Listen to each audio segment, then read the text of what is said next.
Voices amongst the static. A glitch in the simulation. A broadcast with no origin.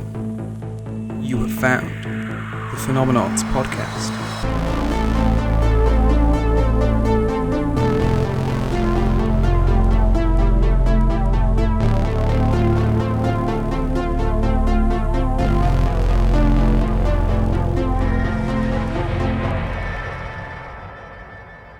Hello, you sentient pile of clockwork, poorly masquerading as a human being. Yes, that's right, I can see you all the way from here. You've tuned into the Phenomenauts, a somewhat monthly podcast where we look at the weird, wonderful, and mysterious happenstances of this and occasionally other universes. Your hosts are myself, River, the awesome Amber, Greetings! and the illustrious Oscar. Ahoy hoy. Don't forget, we're on Spotify, iTunes, YouTube, Twitter, and Transistor, so please give us a like, follow, share, comment, download. We just love hearing from you fine folks. So how is everybody on this fine day? It is a fine day, isn't it? Exceptionally fine, some would say. Exceptionally fine. We've just been chilling out, talking science, and sitting in the sun. What a lovely day. Something feels different. Like, I don't feel as weightless as I usually am. Yeah.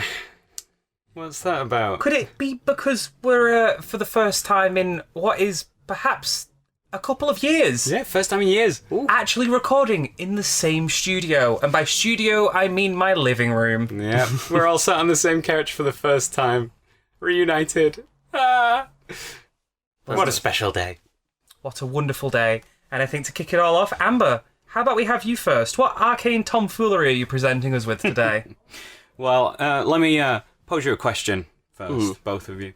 What connection can you find between lightning, earthquake prediction, gravitational waves, heart disease, and the electrical signals of the human brain? My ass.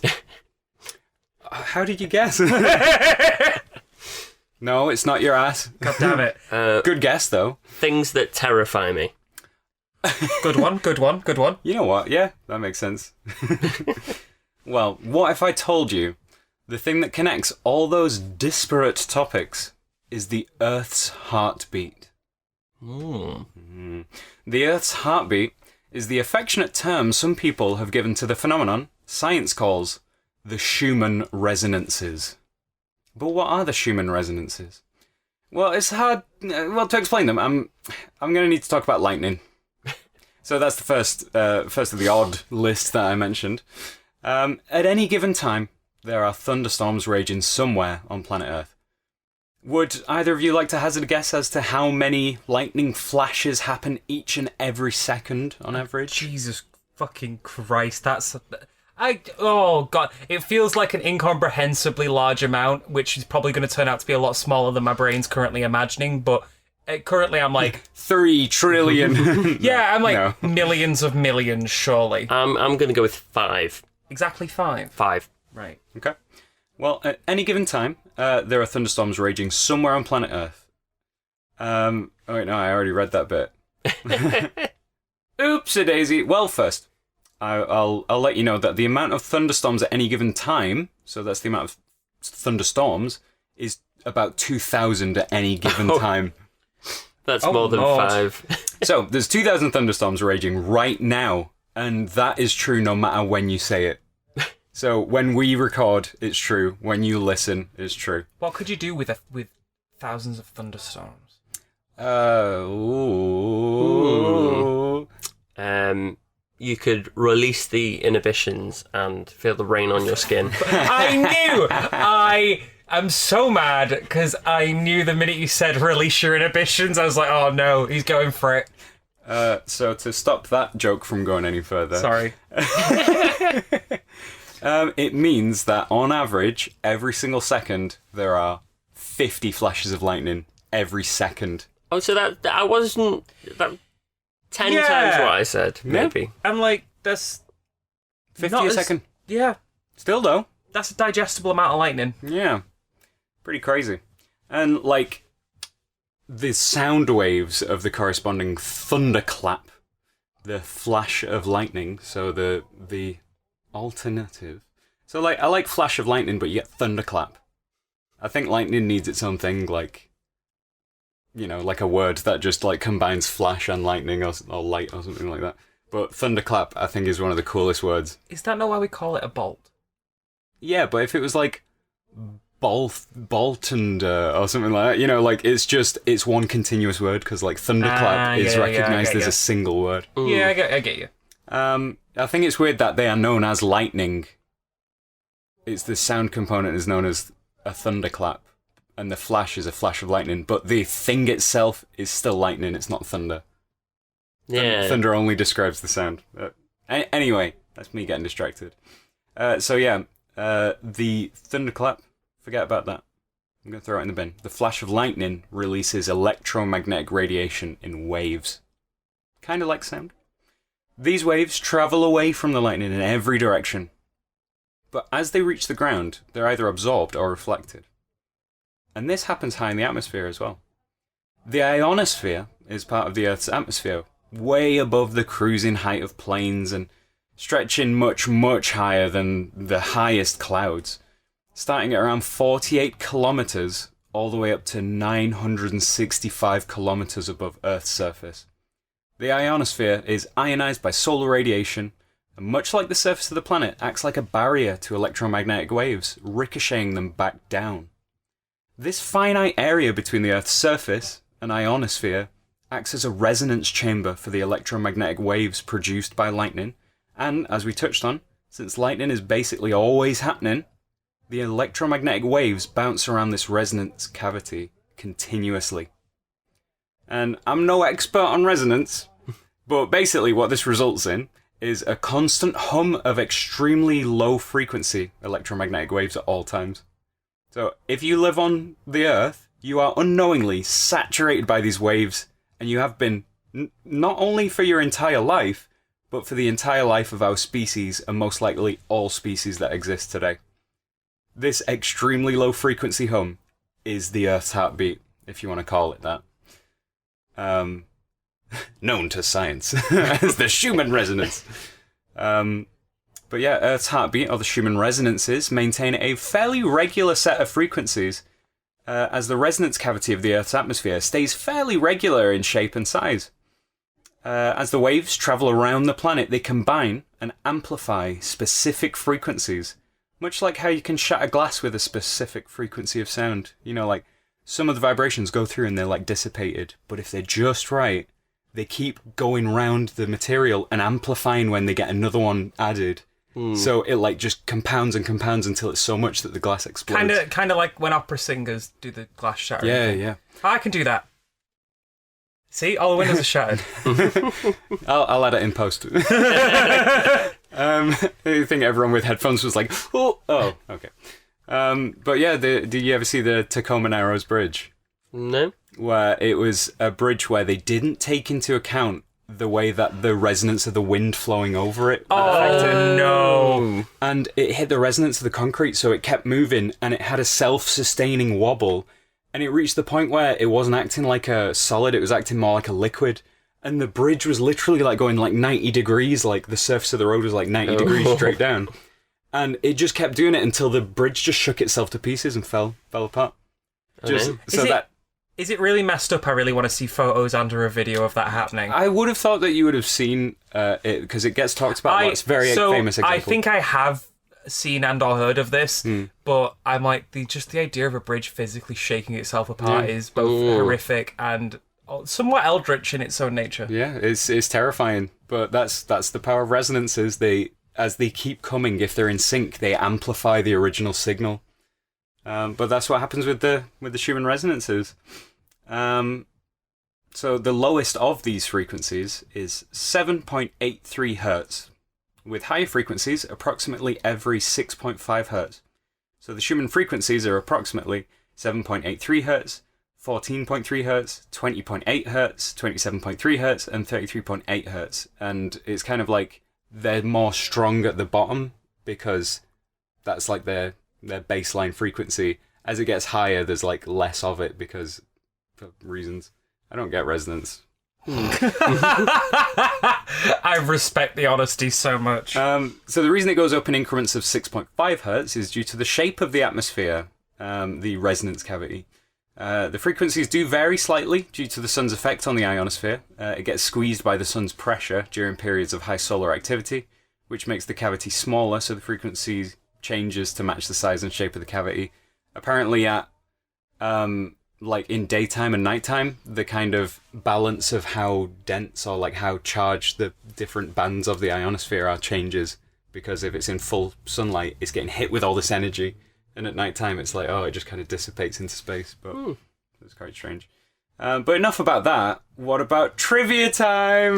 Trivia time! Yeah, that's right. Yay! It's trivia time. Trivia time's back. I haven't done one for ages, but I'm excited about my topic. So let's have it. Yeah. I'm buzzing. I'm popping. I'm pinging. I'm coming out swinging. I'm swanging. I'm banging. I'm managing. Today's tiny trivia tidbit. Do you know why the lowest Schumann resonance, its fundamental mode, is 7.83 hertz? Oh. Why that specifically? Why does it maintain that level? Is that just like the temperature it likes? What? No. Although it's interesting, I didn't work this into my script, but the Schumann resonances allow us to measure the temperature of the atmosphere on the whole. Because, that's bonkers. Because the electromagnetic radiation moves through hot air differently than colder. That's hot. And the refraction index changes. Crazy. Interesting. Wild. You got any ideas, Oscar? 7.3 hertz.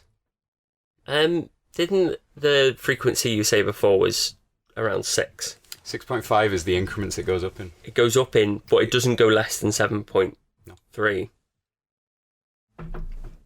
I've got no idea. It can't go any lower than 7.83 hertz, because 7.83 hertz has a wavelength equal to the circumference of the Earth. If it was longer than that, it would bounce off the ionosphere, make an arc over the planet, and then it would crash into the ionosphere on the other side. Yeah. But it's perfect so that it kind of just goes round the Earth constantly. So there you go. That's why that is. Bonkers. Yeah. I just thought that was cool. That is very cool. But you know what else is cool? Go on. Predicting earthquakes. So how can we use the Earth's heartbeat to predict earthquakes? Well, it turns out the stress in the rocks before an earthquake can generate waves of electric charges that travel to the surface. And we have talked about this, I think, in the past. Mm-hmm. And these charges can affect the ionosphere. So the pressure in the stone, when it's like, oh, there's going to be an earthquake soon because they're getting pushed up against each other, can affect the ionosphere.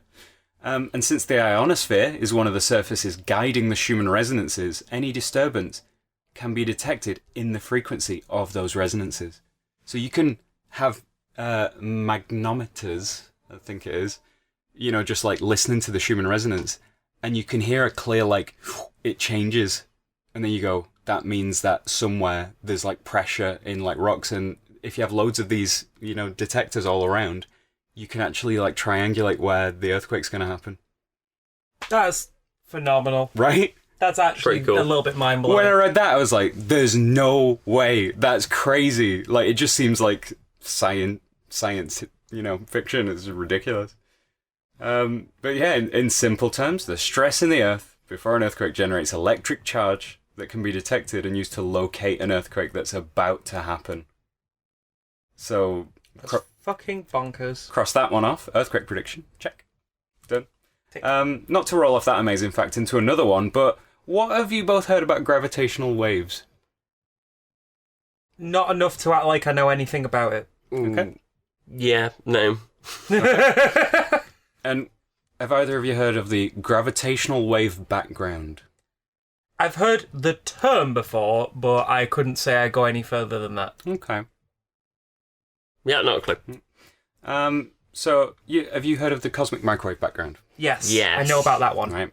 So, much like the cosmic microwave background, there should be a gravitational wave background. Before the cosmic microwave background was properly understood, it just seemed to be that there was this constant noise in everyone's readings. And it was like, we just have to account for that. You know, it's like the sort of hiss in the background of an audio recording or something. It's just, you know, forget about it. But that glow that everyone saw, they couldn't explain it. But then we discovered that it wasn't just random noise. It was the electromagnetic afterglow of the Big Bang. And it was coming from everywhere. So we thought it was noise, but it's because it's just everywhere all times. The entire sky was glowing with electromagnetic waves. And once we decoded that signal, we were able to see the universe in a way we never had before. So since we discovered gravitational waves, it's become apparent there should also be a gravitational wave background. An aftershock of the Big Bang, as it were. So the universe should be ringing like a bell with gravitational waves. And what is so amazing about this possibility is that unlike electromagnetic radiation, which only started flying free about 370,000 years after the Big Bang, when sort of it stopped being a big hot mess of plasma, and photons were allowed to travel without just constantly bumping into stuff. I legitimately can't wait till I'm not a big hot mess of plasma. It's like, oh, you're 370,000 years old. Congratulations, you are now a bunch of gas in space. But yeah, the gravitational wave background could give us information from just 10 to the minus 32 seconds after the Big Bang. Much, much further back in time than we have ever seen, and it's all just theoretical at this point. So we could get some very, very important readings about the Big Bang and the early formation of the universe, the overall structure of the universe, you know, what were the forces like back then when they were still unified and stuff like that. All kinds of crazy stuff. So the reason I bring it up is that understanding the Schumann resonances could help us detect the gravitational wave background. At present, the Schumann resonances are actually causing undue noise in gravitational wave detectors, much like how the cosmic microwave background was clogging up readings in the past. Evidence is mounting that the use of magnetometers, there we go, near gravitational wave detectors can isolate this noise caused by the Schumann resonances, which when removed from the gravitational wave readings, can allow us to detect the faint gravitational wave background. So, like this discovery, along with the proposed LISA probe and the pulsar timing array, which pulsar timing array sounds so cool. It does, doesn't it? That leaves us poised to open up a new chapter in cosmology, the results of which may be beyond our imaginations at present. That sounds really fucking exciting. So, gravitational waves, check. But that's not everything I mentioned at the start. I mentioned heart disease. Yeah. How did. How the hell am I going to bring this round to heart disease? Well, I'll tell you how. Okay. A study in 2019 looked into the effects of applying a frequency of between 7.6 Hz and 8 Hz, roughly the fundamental mode of the Schumann resonances, directly to rat heart cells grown in the lab. Excitable biological cells themselves produce weak electromagnetic fields in broadly the extremely low frequency range as the Schumann resonances. The heart cells of rats, for example, generate a 1 to 10 Hz rhythm. The researchers were interested in this particular avenue of questioning because pretty much all life on Earth will have evolved surrounded and saturated by a constant electromagnetic signal of a specific frequency. The question is, does it affect us? They found that direct application of the fundamental Schumann resonance of 7.8 Hz had a protective effect when the rat heart cells were exposed to low oxygen conditions and high oxidative stress conditions. They do make sure to state that the field they were applying was many, many times stronger than what you would actually be exposed to in nature, and also that they had very, clean, crisp frequencies, unlike the slightly sloppy Schumann resonance that isn't quite as surgically precise. But with all that said, a scientific study published in Nature indicated that there may be a link between the Schumann resonances and biological cell function, which is a really big deal if confirmed to be true. That's so weird. Sorry, just an immediate question I have off the back of that one. So what happens if a human goes into space? Exactly. If there is a correlation between those two things? We already know that there's a lot of health problems with going into space. We already have the associated thing of, the spinal decompression issue, the weakening of the heart muscles, the need to constantly exercise. Not that we don't need to do that on Earth, but more so in space. How much is microgravity? How much is a lack of a natural, electromagnetic signal that, works, that kind of appears to be in sync with the ones inside your body? What if you go to a different planet that has different frequencies going on? Yeah. How that affecting. Would it be like, oh, we're all depressed here on Mars, not just because it's a barren rock, but because we don't have this, like, there's just something like subliminal about we can't hear like what's the signal. Like, it's so quiet. The world signal, where's it gone? Yeah, but it's crazy to think that since the ionosphere formed, and I mean, what the core of the planet's been spinning since before life was evolved here. So pretty much all life has evolved. Well, I suppose maybe at certain times, like when there was an ice age and stuff, there might have been different weather, not like actually like different weather, but like a different climate, different world climate.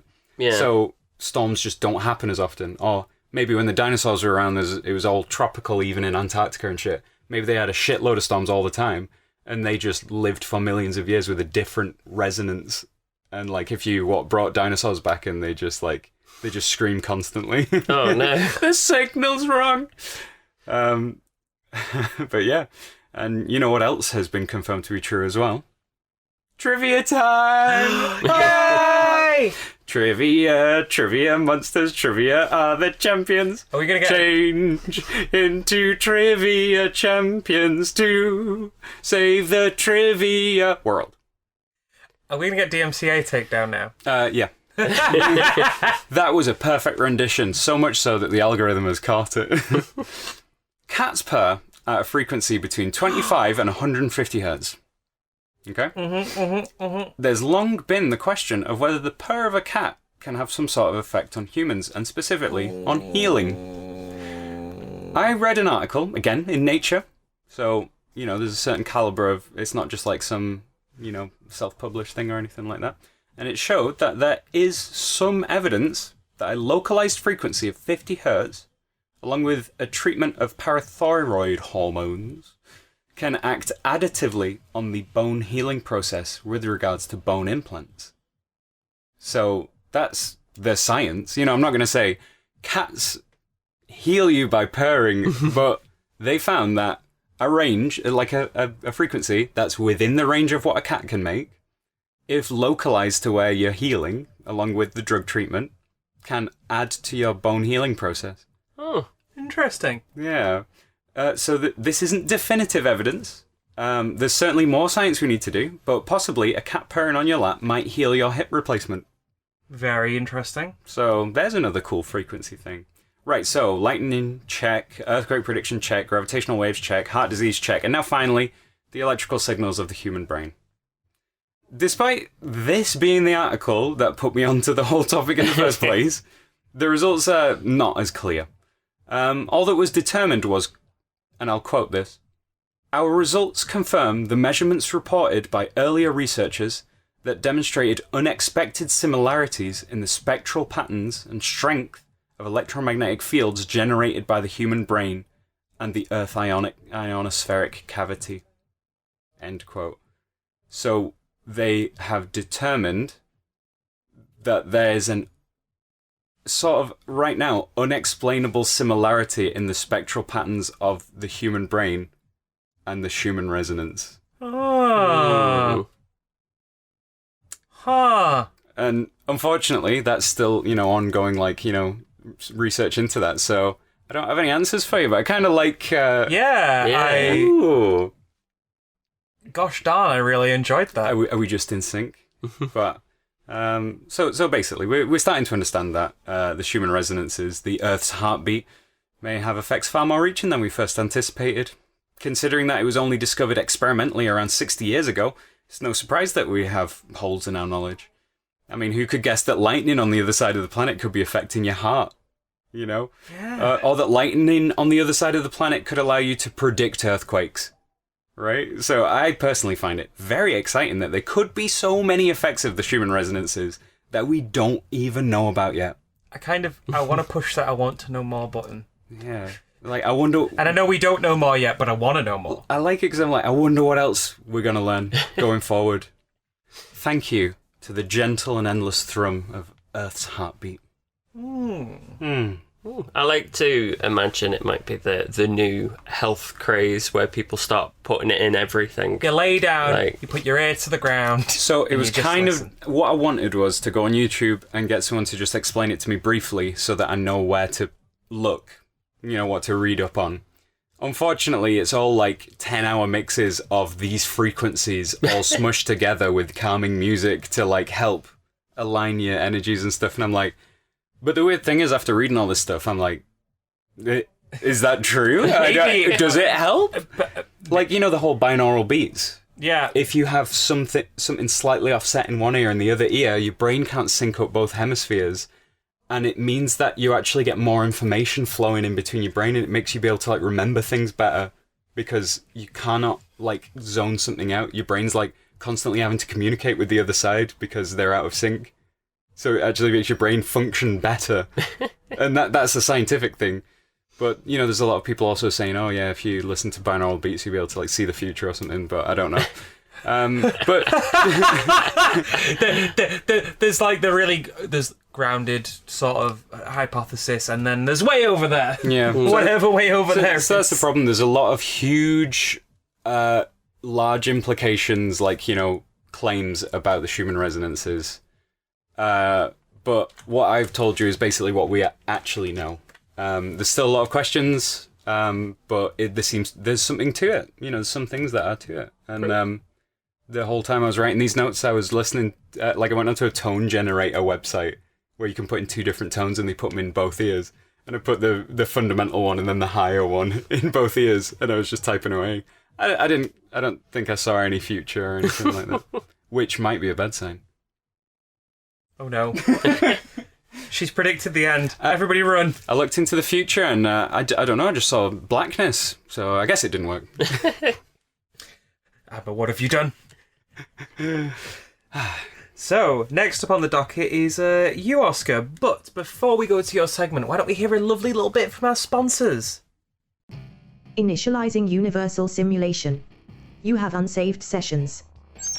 What would you do in the event of a zombie apocalypse? What if vampires lived among us? Can society survive without electricity? Would you like to start a new session? Yes, please. Rendering complete. Do you enjoy exploring hypothetical, world-changing scenarios with some added humour from 3 nerds? Utilizing the most advanced supercomputer in the universe, the human brain. Then join us on the Trialogue, where we run the simulations so you don't have to. You can find us on Spotify, iTunes and Transistor, and on Twitter at @the_Trialogue. Oh gosh, don't you just love the sound of that lovely little bunch? Okay, Oscar, what do you have for us this week? Right, I'd like to start you both off. I need you just a bit of a game / Okay. experiment. Okay. I need you to just both sit perfectly still. 3 seconds. You ready? Am I allowed to breathe? As perfectly still as possible. Okay. So, 1, 2, 3. Okay, yep, done. Okay. I think I could do better. Yeah, well, it was. You know what? It's a good attempt, but relatively, it's kind of impossible. Absolutely I impossible. almost immediately started choking, which is my body's response to apparently sitting still for 3 seconds. Because obviously you've got all the internal components that are just doing their wibbly nonsense. Oh, yeah. You know, your heart's Your little beating. cilia's doing the little wave. Yeah. Like all the individual atoms are probably vibrating at certain frequencies, probably. true. Yeah. You're telling me I'm vibing? Yeah, but if we stop looking in and maybe look at the macroscopic scale, I love that word, macroscopic. Macroscopic. Where we're never really still, really. Like if you look at the Earth itself, it's rotating at a speed of a day per day. Excuse me? 1 day per day. 1 day per day. Day per day.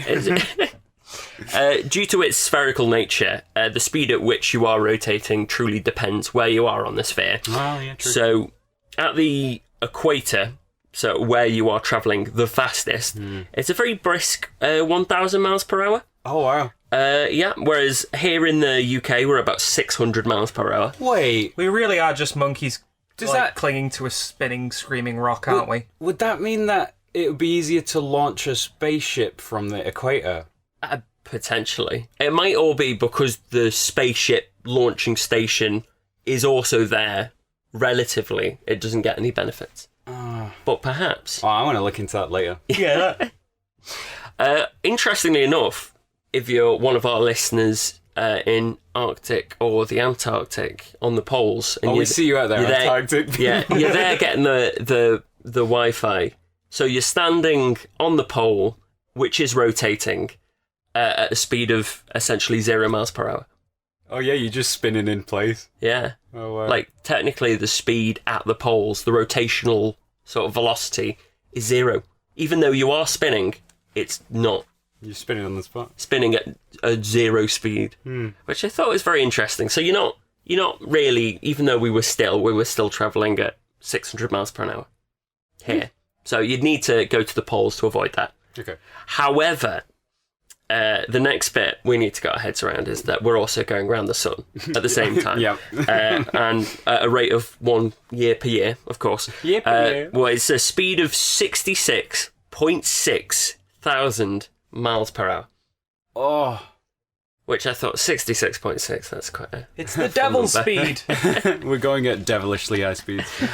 Or 30 kilometres per second. Oh. Yeah. Yeah. I like that switch to the second speed. When people say miles per hour, I kind of like don't track it as well, but if you say per second, I can think of a second quite easily. Yeah. 30 kilometres I can picture because I've done journeys longer than shorter. Oh wow. So that's quite fast. So even if you're at the poles, you've got a little bit of an advantage, but you're still not still. Still not still. Still not still.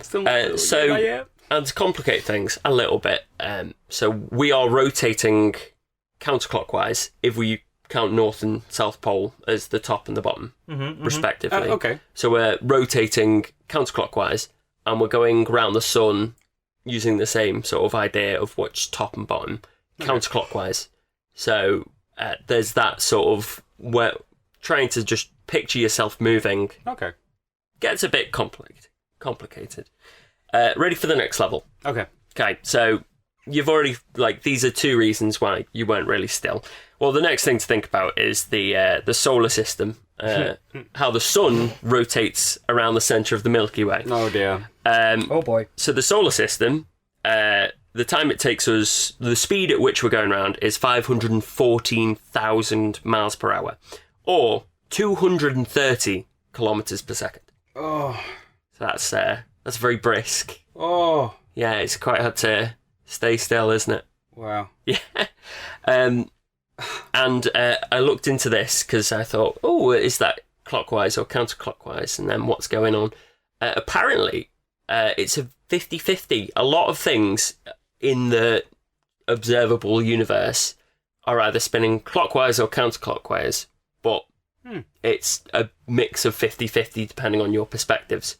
So if you think we're clockwise, there's 50 other, half the other ones are spinning the same way. Wait, but all of in the universe, but in our galaxy is everything going? Yeah, we're all going around the same galaxy, but the direction at which they go around the sun in all those different solar systems is different. Okay, it's 50-50. So it's like if the Earth span the wrong way, so the sun rose in the west and then set in the east, but we were going around the sun the same as we are now. Yeah.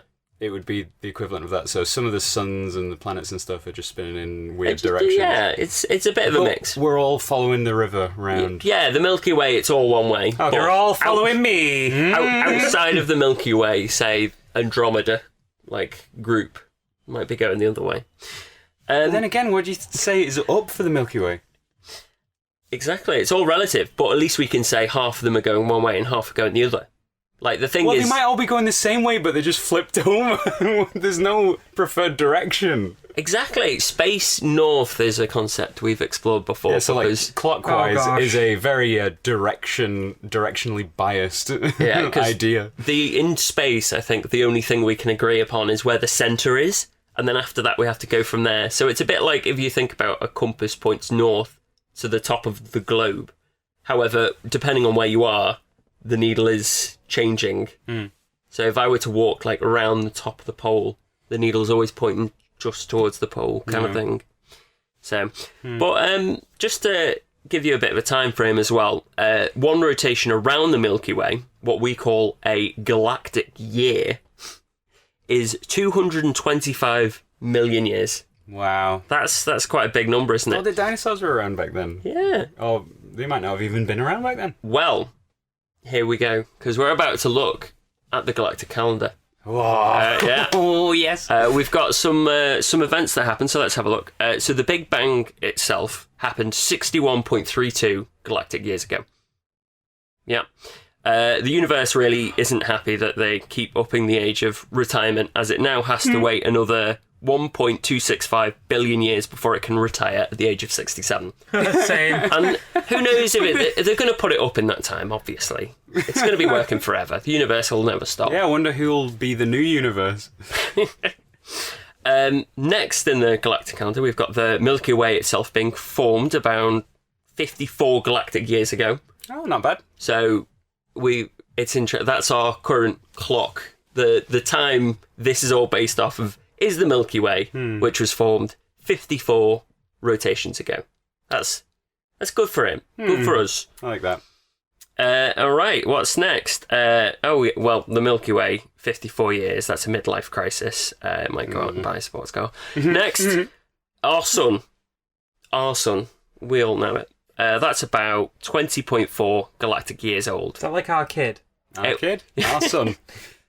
It's still trying to work out what it wants to do in life. You know, it's early 20s, but it's currently content chilling in its own system with all of its planetary friends. How many times am I allowed to say haha same in the same podcast? Life on Earth, just very basic life, showed up 16.8 galactic years ago. Ah. Yeah, which... Oh, no wonder we're in such a state. We're the unruly 16-year-old. Which we can all agree was a very controversial move. Gosh. 6.8 galactic years ago. Multicellular organisms. Wow, that's little kitties. Yeah. Wow. And only 2.4 galactic years ago, the Cambrian explosion. That's like when life became recognizable. Yeah, it's like the disco of evolution. It's Oh like, my gosh. Did you just call the Cambrian explosion the disco of evolution? Yeah, doing its best. 1.1 galactic years ago, the Permian Triassic extinction event. This is the one called the Great Dying. I think we might have mentioned it on the podcast before. Maybe. It wasn't the big meteor. Yeah. It's what I call my hangovers after a big night out. So that was The Great Dying. 1.1 G years ago. Wow. We're hoping it's just a phase. Oh, we've missed the anniversary. Yeah. Sadly, it wasn't just a phase. 0.3 galactic years ago was the Cretaceous Paleogene extinction event, the big meteor. 0.3 galactic years ago. It's like just 2 or 3 months, 3 months or something. So on this galactic calendar, how long do you think humanity's been around? See, I've watched Cosmos, so I got a good idea. Like galactic years, how many galactic years? Parts of galactic years. What do you think? I think it's like. I think it's in the minutes. Minutes? Yeah. Feels like maybe a. Give us a month. I'll give us a month. 0.01 galactic years ago. So if you do 365 days in a galactic, I know it's not, but if you try to equate it like that, that'd be 3 days.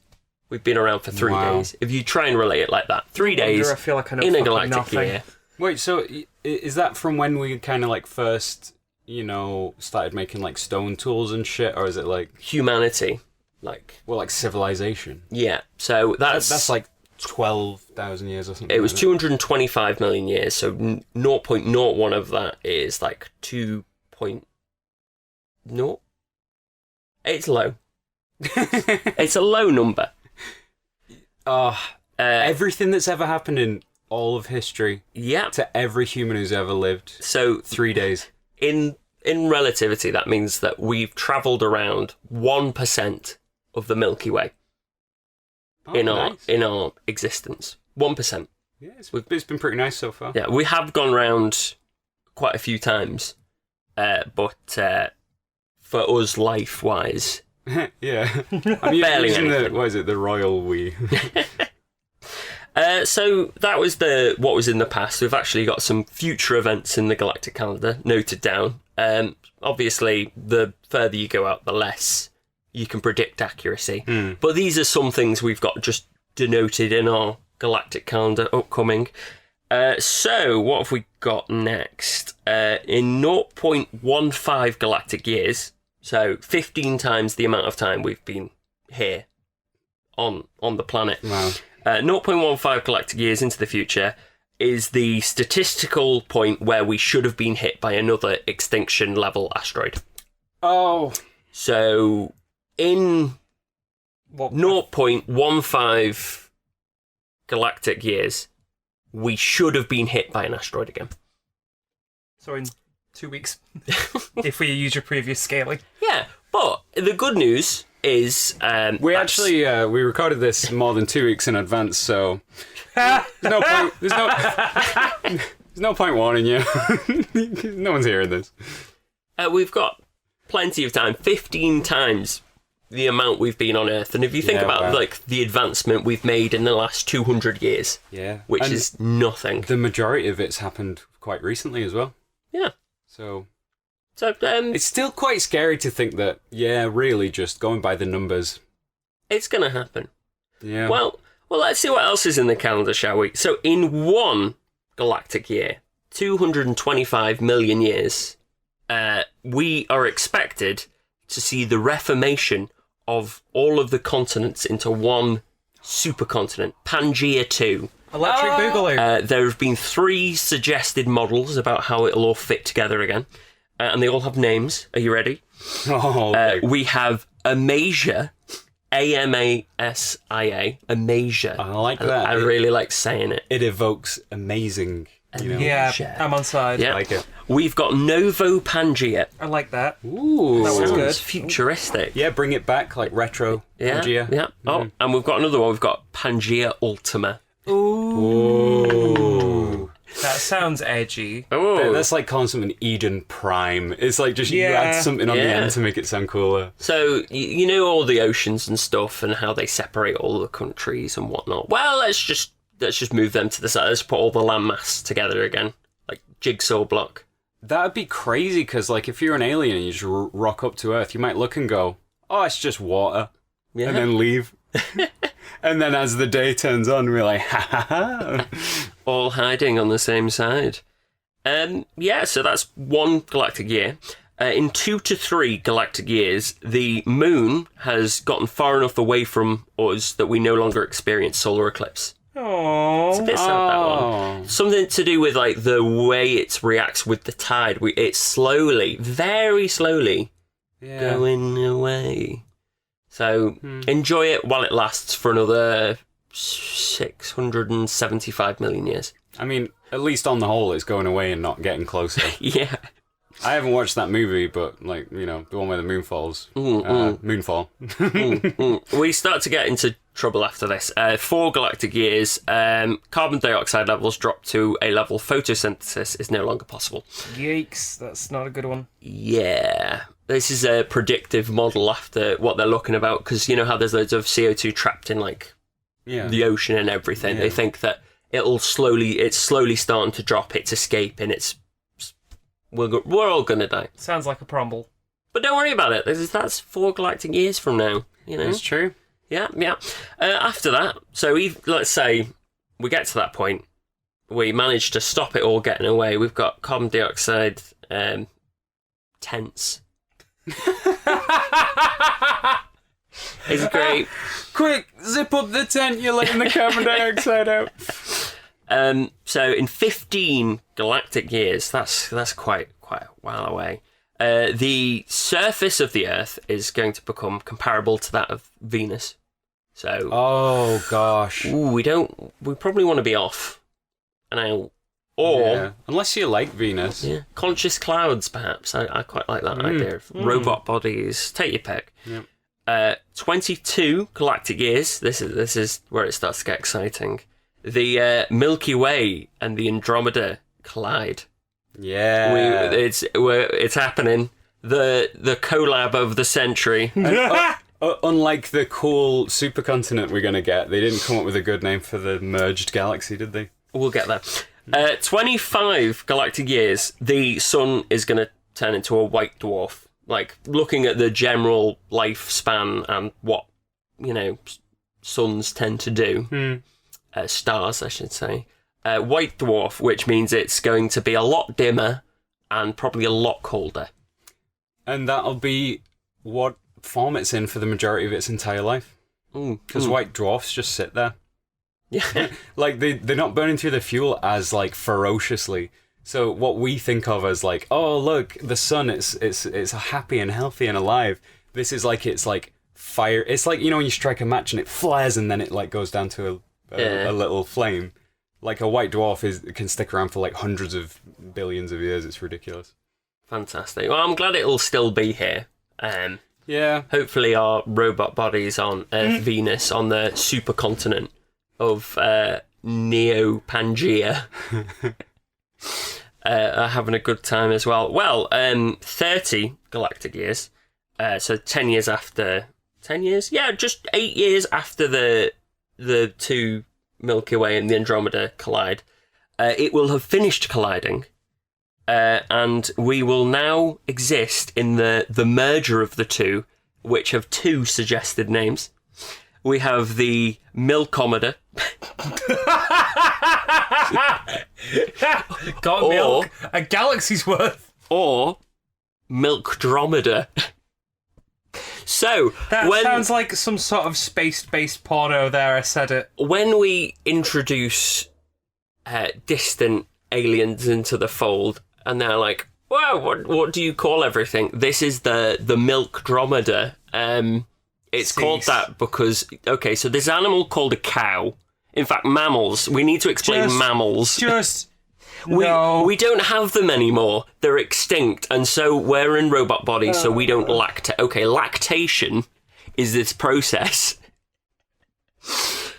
Could you imagine trying to explain lactation to any kind of being that has no concept of lactation? And we don't have it anymore because we're also no longer having the frame galactic of reference. years, cows are gone or advanced. So I was just holding my head in my hands for that for the last minute because I'm just like Pangea Ultima, so cool. Amasia, maybe a little bit more artistic, freedom with that one, but Milkdrometer is like a kid, just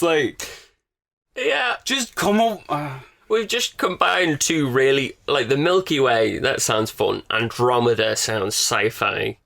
Mix the two, you kind of get maybe the new sort of milkshake that you can get down at the shop. Milkdrometer it's just a Milky Way milkshake, but it's twice the size.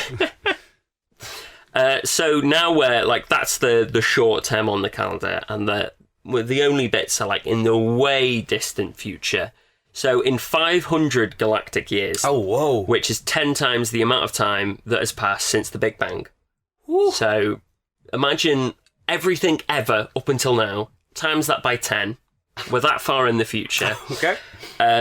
This is where all galaxies beyond the Milkdrometer please stop saying the accursed start word. To disappear beyond the cosmic light horizon, which means they are no longer in our observable universe.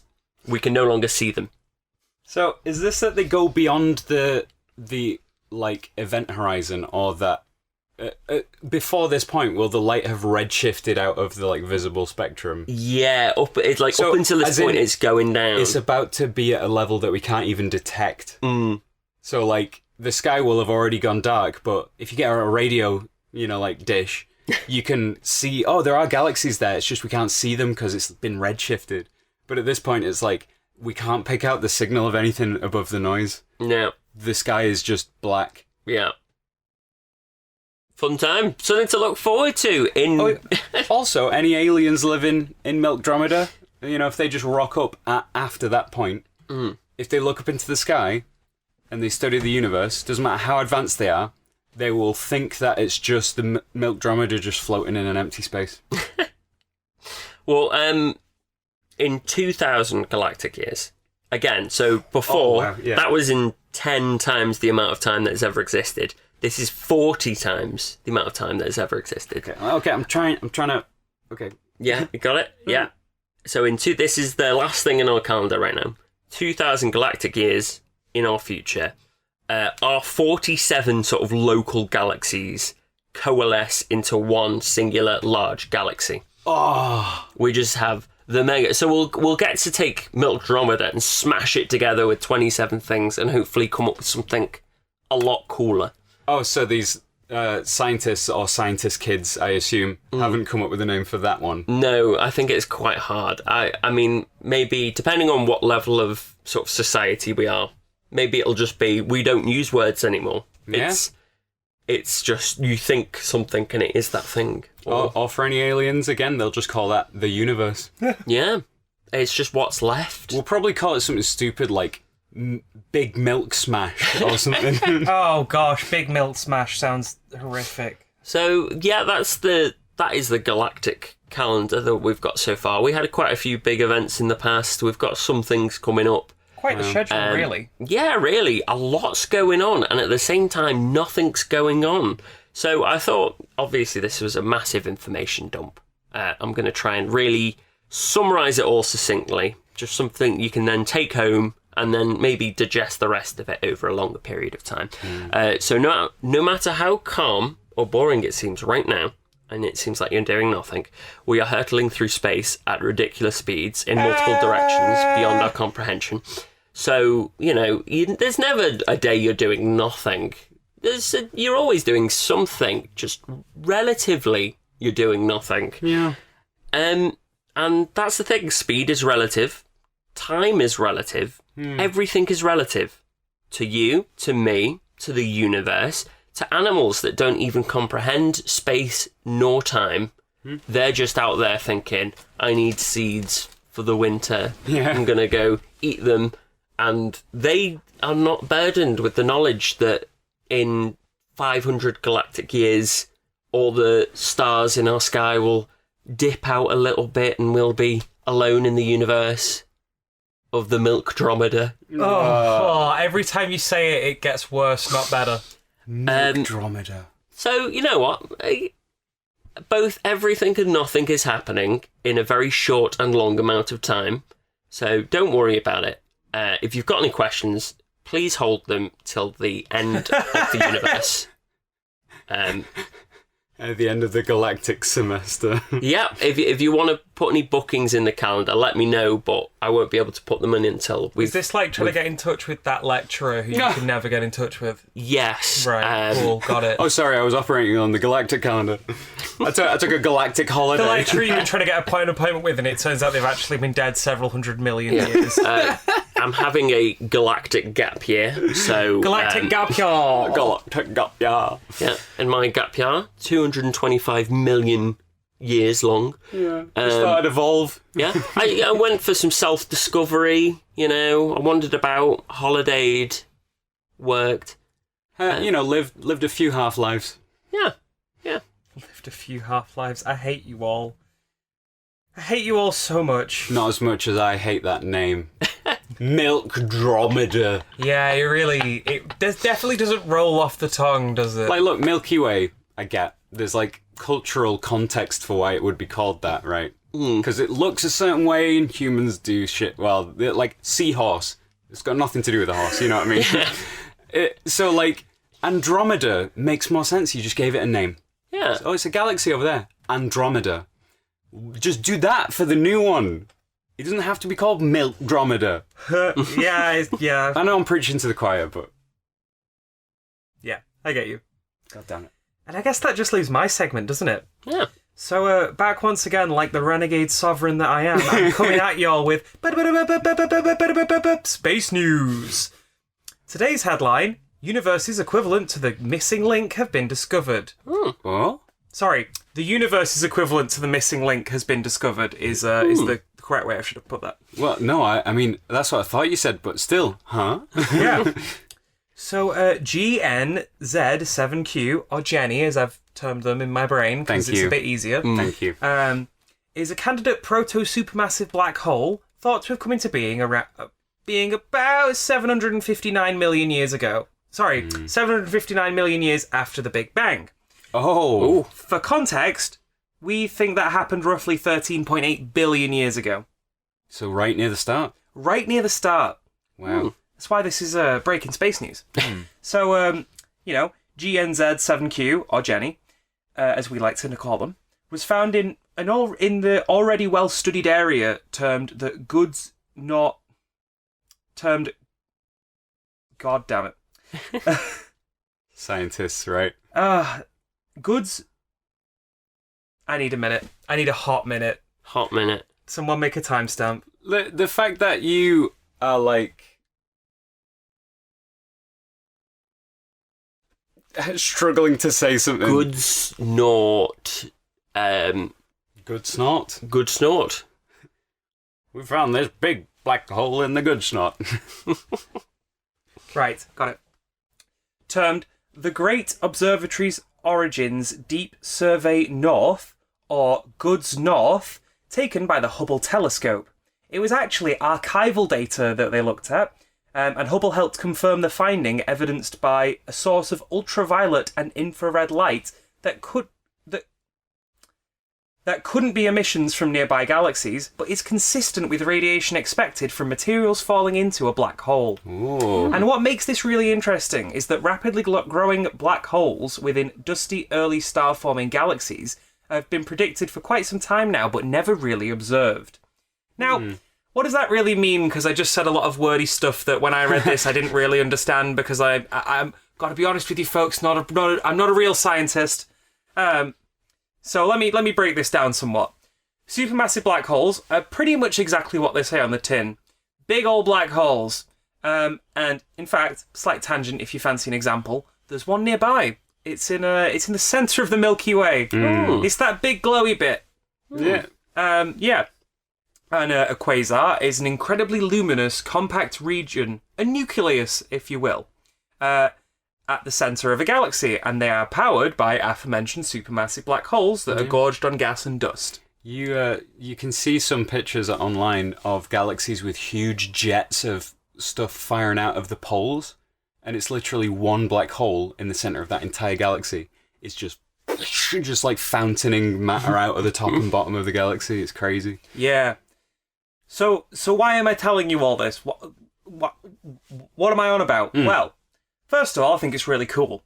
But more contextually, the theory was that supermassive black holes were born in the core of dusty starburst galaxies, which is to say a galaxy forming stars at an exceptionally high rate. Dusty starburst. And after enough time and reaching maturity, they cast off the dust and gas in a blaze of glory, revealing superluminous quasars.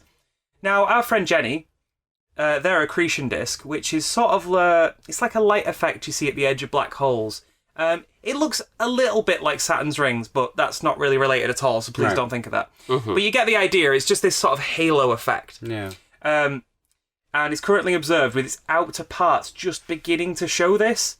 We've got to keep a real close eye on it, because what we're trying to confirm is that Jenny's going through this transitional phase that we've predicted. So this the idea of, shedding off all that gas and other crap. I could be scientific, but why? Yeah. And, if they sort of cast that off and we get to the really shiny bit inside, then that kind of proves the theory, as it were. Oh, wow. Yeah. Jenny's going through a transition. I'm going through a transition. It's a relatable. It's a mood. That black hole's very relatable. Yeah. Gobbles up anything you throw into it. But why, for the love of God, is this important or relevant in any way to the average human being? Well, again, I think it's quite cool. And I think that's a reasonable reason. But one way I looked at it, or at least my interpretation, was it's important. It's very much like looking back in history to understand the where we are now. It's a way of understanding all of gesticulates wildly this, which I think is important. Yeah, it's the reason that we have Galactic Years. Yeah. And sort of watching this supermassive baby grow into a big old shiny quasar is a part of that. It's a part of history. It's understanding the context of how the universe works. And again, we just hadn't confirmed it before. We thought it might be the case, but we weren't entirely sure. But it gives us a deeper understanding of, I guess, I like calling it galactic architecture, but that's not really accurate, I suppose. But I think the paper I read this from, the lead author put it very poignantly. Understanding how supermassive black holes form and grow in the early universe has become a major challenge, since it was discovered that luminous quasars existed only 700 million years after the Big Bang. Simulations indicate an evolutionary sequence of dust-reddened quasars emerging from heavily dust-obscured starbursts, and then transition to unobscured luminous quasars by expelling gas and dust. Again, casting off the crap, as it were. I kept thinking of it like, like a reveal, like when someone's wearing like a big cloak and then they throw it off and they're just wearing something fantastic underneath. That's what I kept thinking. Yeah, I'm glad we're on the same wavelength here, because I'm like... I have consumed enough dust. Be gone from me! Be gone! And the paper itself is titled really, really nicely, and I thought I should share this. A dusty compact object bridging galaxies and quasars at cosmic dawn. Oh. Yeah. Thought it was really lovely. Cosmic dawn. The paper itself were that sort of got me going on this, or rather, the articles that were spawned from the paper that I was reading. It was in a journal known as Nature, and the lead author was Seiji Fujimoto, and sort of the closing quote for this little segment of space news is another one from themselves. GNZ7Q, Jenny to their friends, provides a direct connection between those two rare populations and provides a new avenue towards understanding the rapid growth of supermassive black holes in the early days of the universe. Our discovery is a precursor of the supermassive black holes we observe at later epochs. It's just more context, basically. The thing that I like, because I think I watched a YouTube video recently where they were discussing it, they were saying the size of some of these supermassive black holes that we're seeing, if you were to just assume that they consume matter like they do nowadays in the current age of the universe, there's not been enough time for them to get that big. How? How are they that big?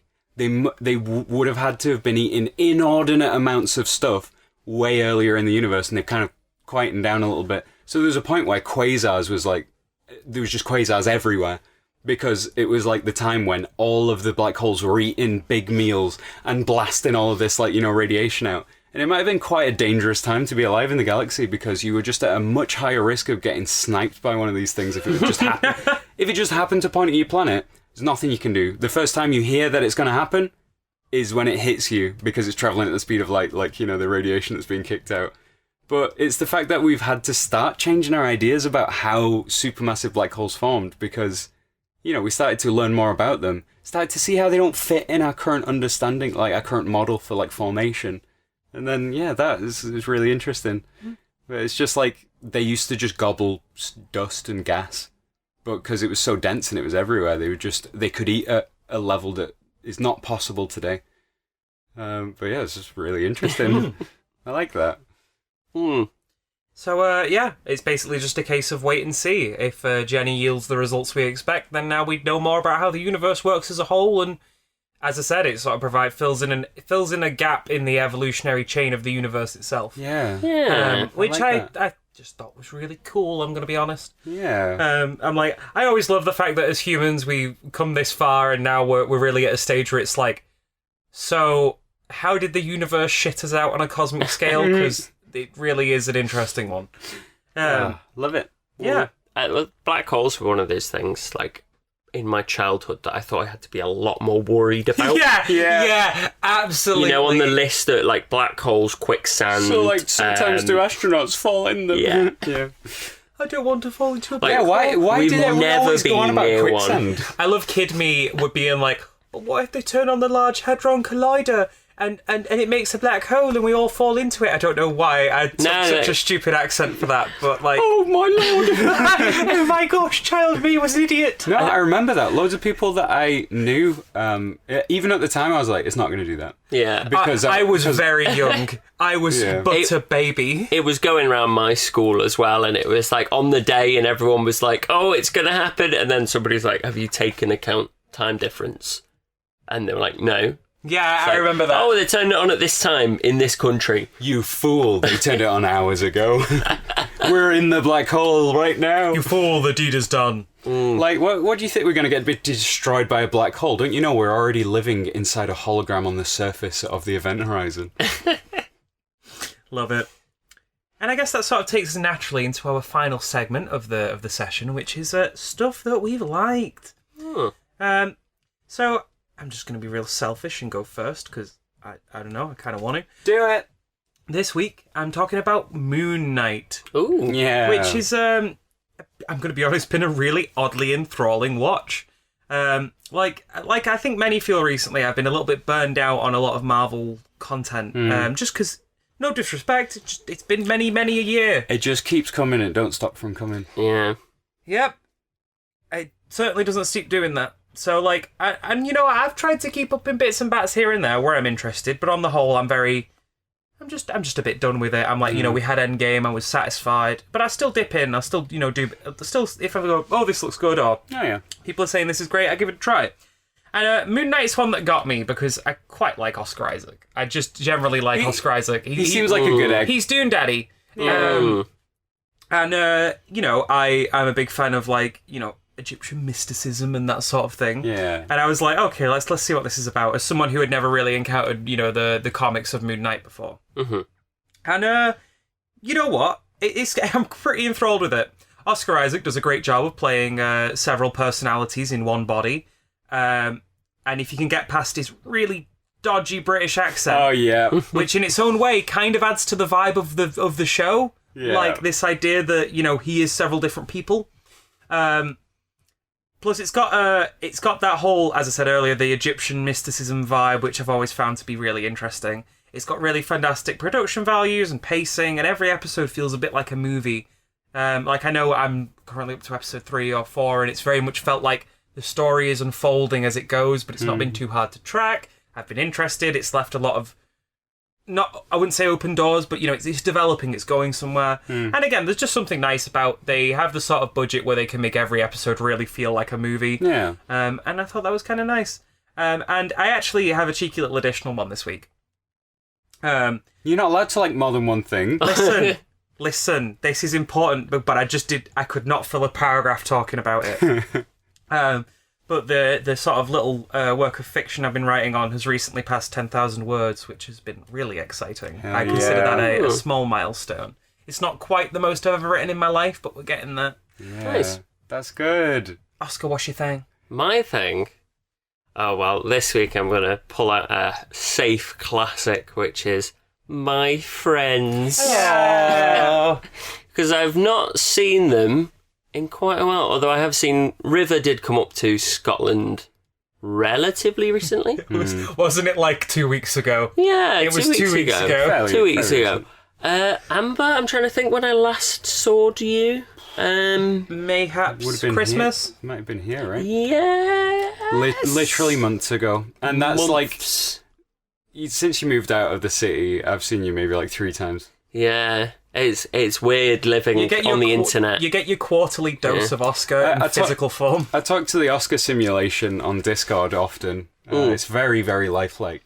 I almost am convinced that it was you sometimes. Yeah, me too. It's a good facsimile, but it can't make up for Meat Oscar. Good old Meat Oscar. We love Meat Oscar. Inefficient, you know, just like dirty meat Oscar. You just need to keep eating and then going to the toilet and then eating and I then wake up in the morning and I'm like, my stomach growls. I'm like, I just ate like yesterday. It's the endless cycle of eating and shitting that all biological creatures must adhere to. Eat shit, sleep. Do I have to push Eat this shit, sleep, boulder up the repeat. hill? Like, is it an endless Sisyphean nightmare? Well, if you believe in quantum immortality, yes. Oh, and Amber, what's your thing? So what I was really, really enjoying was we went out for a night out the other day, and if I've not mentioned this before, I'm transgender. I've been transitioning for a while now, and like for the longest time, I've just been like, oh, I'm not really like getting boobs. It's not really happening. Oh well. And then I realised that it's just because I hadn't played my cards right. So I went and bought a push-up bra, and it was one of the most. Oh, it was the best. It was the best idea I've ever had. So when we went out, I put on a top that I had bought like 4 years ago. like before I started taking hormones, and I was like, one day, that's gonna fit. It's gonna be okay. I'm gonna be able to have that and use it, and it'll be mine, and it'll be correct. And then the other day, I was like, hang on. And then I tried it on, and I was like, oh god, fucking damn it. It's kind of like the long payoff. You know, where you set yourself up 4 years in advance, and you just kind of signal to you in the future. And at that moment, I kind of like looked back in the timeline, and there I was 4 years ago, like, you know, just giving a salute, and I was like, nah. I love those moments where you open the little quantum tunnel, and you're like, hey, past mirror you, we did it, we got here, we did the thing. I didn't even remember I had that quest open, but it's just completed. And that XP has pushed me over into the next level. So I had a really nice time, and I'm feeling pretty good. So yeah, that's what I like. I like the top that I bought 4 years ago. Nice. And I fucking love that. Yeah. Here's to more of that. And I think that might be us this time. Ooh. Yeah. I think we've given you a nice juicy one to chew over this week, folks. It's going to be a long one, but it all comes from being together in meat form. Wonderful, wonderful physical meat slapping form. So we'll be back in a month's time, and apologies if the scheduling has seemed really off of late. I just haven't updated these little start and end bits of my script in a while. I know, shock horror. We read off scripts. What a blindside we've thrown you there. Look, River, you're reading that bit off a script. Amber, stop! You're shattering the delicate illusion we've crafted. But I was just reading the bit that you told me to read. This is all wild. scripted. Oh no, we've got too meta, folks. Anyway, any topic suggestions or feedback, drop us a comment or email us at phenomenautspodcast@gmail.com. Alternatively, tweet us at phenomenautspod. Peace out, and we'll see you again in a few weeks' time. Bye! Bye.